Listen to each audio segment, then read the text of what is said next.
Assalamualaikum warahmatullahi wabarakatuh. Hello guys, welcome back to my channel.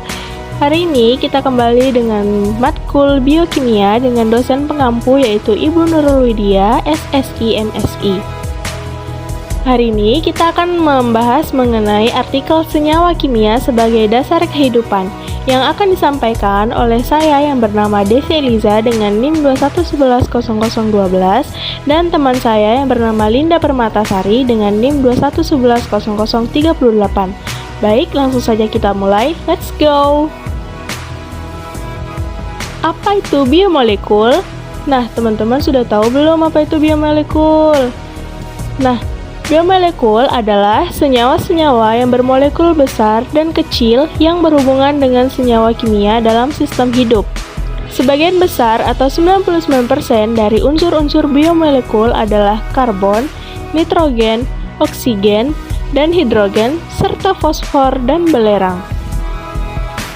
Urutan pembentukan yaitu yang pertama ada molekul sederhana yang terdiri dari CO2, NH3, H2O. Yang kedua, ada molekul pembangun, yaitu yang terdiri dari asam amino, gula sederhana, mononukleotida, dan asam lemak. Yang ketiga, ada molekul makro atau polimer, yang terdiri dari protein, polisakarida, monomer penyusun DNA dan RNA, dan liptida. Dan yang keempat, ada organel dan agregat supramolekul, dan akhirnya membentuk sel.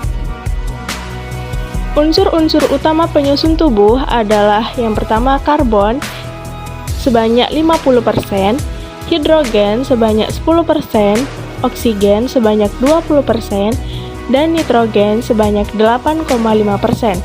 Selain itu, masih terdapat beberapa unsur lain, yaitu kalsium sebanyak 4%, fosfor sebanyak 2,5%, kalium sebanyak 1%, sulfur sebanyak 0,8%, natrium sebanyak 0,4%, klor sebanyak 0,4%, magnesium sebanyak 0,1%, besi sebanyak 0,01%, mangan sebanyak 0,001%, dan iodium sebanyak 0,00005%.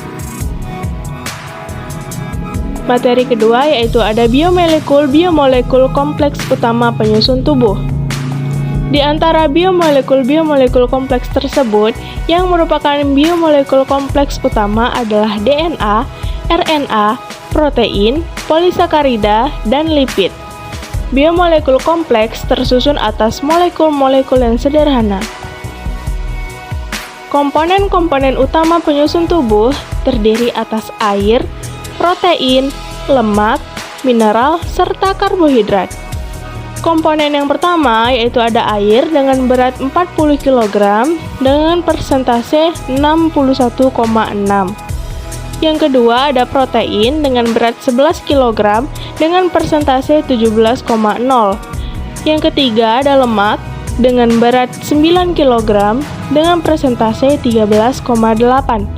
Yang keempat ada mineral dengan berat 4 kg dengan persentase 6,1. Dan yang terakhir ada karbohidrat dengan berat 1 kg dengan persentase 1,5.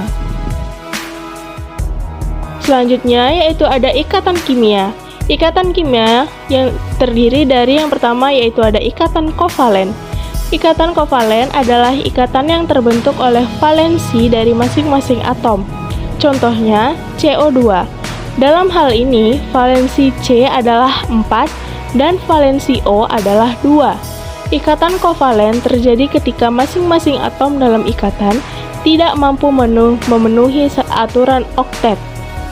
Selain itu, elektron-elektron yang terlibat dalam ikatan kovalen disebut elektron bebas. Elektron bebas ini berpengaruh dalam menentukan bentuk dan gas geometri molekul. Untuk materi selanjutnya akan dijelaskan oleh teman saya yang bernama Linda Permatasari. Kepada Linda dipersilahkan. Baik, saya akan membacakan materi lanjutan dari teman saya, yaitu ikatan non-kovalen. terdiri atas ikatan ionik. Ikatan ionik adalah ikatan antara dua gugus dengan muatan berlawanan. Contohnya adalah ikatan antara substrat dan enzim. Jarak ikatan ini adalah 28 angstrom. Pembentukan ikatan ionik dilakukan dengan cara transfer elektron, kation yang terionisasi dan melepaskan sejumlah elektron hingga mencapai oktet. Selanjutnya, ikatan hidrogen. Ikatan hidrogen adalah pengikat satu atom hidrogen oleh dua atom lain yang berbeda. Atom yang mengikat hidrogen lebih kuat disebut dengan donor hidrogen, sedangkan lainnya dinamakan akseptor hidrogen. Ikatan hidrogen ini terjadi pada ikatan antara atom H dengan atom N, O, dan F, memiliki pasangan elektron bebas. Hidrogen dan molekul lain akan bereaksi dengan pasangan elektron bebas ini membentuk suatu ikatan hidrogen dengan besar ikatan valens bervariasi.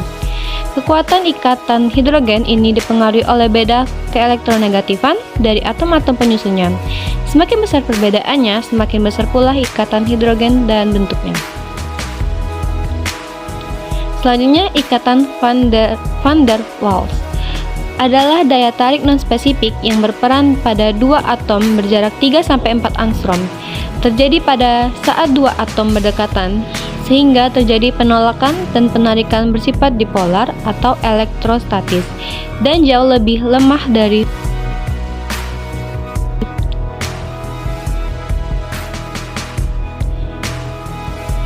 air merupakan produk akhir utama dari metabolisme oksidatif makanan. Dalam reaksi metabolik, air berfungsi sebagai reaktan tetapi juga sebagai produk. Air mempengaruhi semua interaksi molekuler dalam sistem biologi. Air berperan aktif dalam banyak reaksi biokimia dan merupakan penentu penting dari sifat-sifat makromolekul seperti protein. Sifat-sifat air yaitu air merupakan molekul polar. Secara 3 dimensi, air merupakan molekul tetrahedron tak beraturan dengan oksigen pada bagian pusatnya. Yang kedua, air bersifat sangat kohesif. Daerah bermuatan positif dan satu molekul air cenderung akan mengarahkan diri kepada daerah bermuatan negatif pada salah satu molekul di dekatnya. Selanjutnya, garam mineral. Dalam sel, garam mineral dapat mengalami disosiasi menjadi anion dan kation. Bentuk-bentuk anion dan kation tersebut dinamakan ion. Ion-ion dapat terlarut dalam cairan sel atau terikat secara khusus pada molekul-molekul lain, seperti protein dan leptida. Fungsi garam-garam mineral yaitu yang pertama, fungsi osmosis. Dalam arti konsentrasi total, garam-garam terlarut berpengaruh terhadap perkakuan air melintasi membran sel. Yang kedua, fungsi yang lebih spesifik, yaitu peran seluler. Setiap ion terhadap struktur dan fungsi dari partikel-partikel seluler dan makromolekul. Unsur mineral merupakan salah satu komponen yang sangat diperlukan oleh makhluk hidup di samping karbohidrat, lemak, protein, dan vitamin. Mineral esensial yaitu mineral yang sangat diperlukan dalam proses fisiologi makhluk hidup untuk membantu kerja enzim atau pembentukan organ. Mineral makro diperlukan untuk membentuk komponen organ dalam tubuh. Mineral mikro yaitu mineral yang diperlukan dalam jumlah sangat sedikit dan umumnya terdapat dalam jaringan dengan konsentrasi sangat kecil. Berbagai jenis garam-garam sangat penting untuk kelangsungan aktivitas metabolisme sel, misalnya ion Na+ dan K+. Ion ini berperan dalam memelihara tekanan osmosis dan keseimbangan asam basa cairan. Baiklah, itulah presentasi dari saya. Saya akan kembalikan kepada Desi. Pada Desi, saya persilakan. Baik, terima kasih kepada Linda Permatasari. Sekian hasil presentasi dari kelompok kami. Semoga dapat menambah ilmu pengetahuan bagi teman-teman semua. Have a good day everyone. Wassalamualaikum warahmatullahi wabarakatuh.